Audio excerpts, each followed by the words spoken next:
So that's your life, just live over here and playing live and meeting other bands. On tour, yeah, because it's such a silly lifestyle. It's kind of like, for us anyway, the amount we tour, we need to keep focused to get through it. Yeah. We can't really just stop thinking about these. Pretty much been on tour for 2 years now, non-stop. What do you focus on then? Just the next gig, that's it?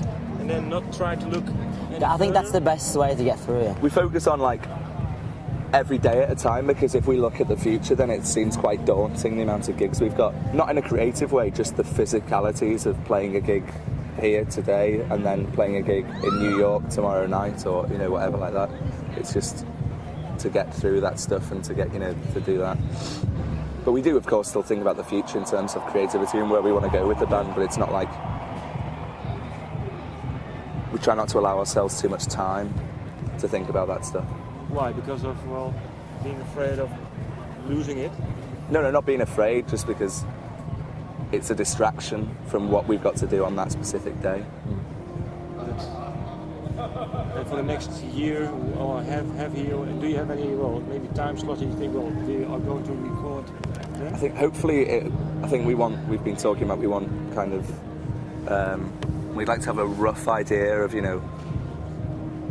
around Christmas time we should have some Christmas. Sort of like script or whatever, or like some sort of idea. And then I would have thought our next album would be out in spring, next spring maybe. I'd like to think that anyway. Maybe after summer.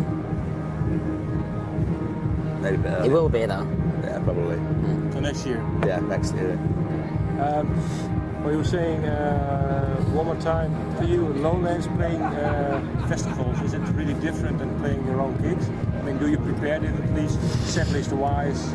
Do you talk about that stuff? Because sometimes people say, well, if you play a festival, then you're not playing your own audiences, so you have to have a really balanced set. And just I mean, in festivals, you play in front of not necessarily just your fans. Yeah. You're playing in front of other bands' fans as well, like people just going to see loads of different bands. And maybe they know one single, maybe two singles, and they just want to check you out in a way. And you kind of have to win over fans.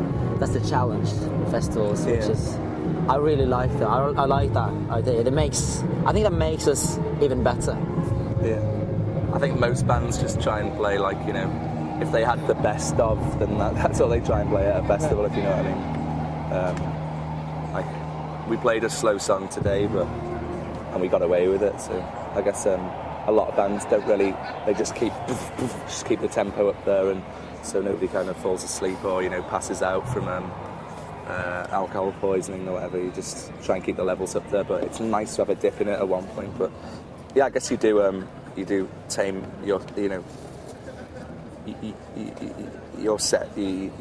You work your set to fit a certain time and a place. But now you know what your sets have to be like? I think so, yeah.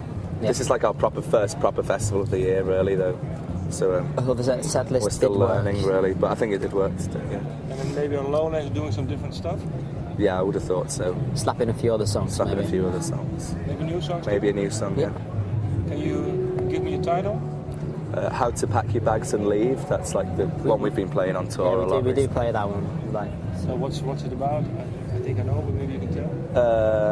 It's about an argument I had with a couple of people on New Year's Day.